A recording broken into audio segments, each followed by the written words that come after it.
နေတော့ဟာတော့လာပြီ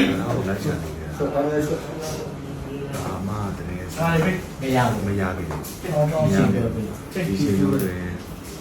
ဒါမလို့မျိုးရှင်းတယ် ဘယ်ကနေထိုင်နေရလဲ ဘလို့များဒီဆိုင်နေပဲဆိုပြီးတော့ ညစိတ်ပြစိတ် ကျူထားတယ် ဒီဟာ စကောလို့ပြောမှာရိုက်နေ အဲ့ဒါပဲနော်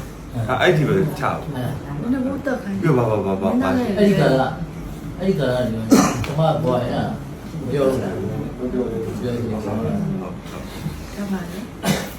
လေမန်နေစခွဲလေ တော့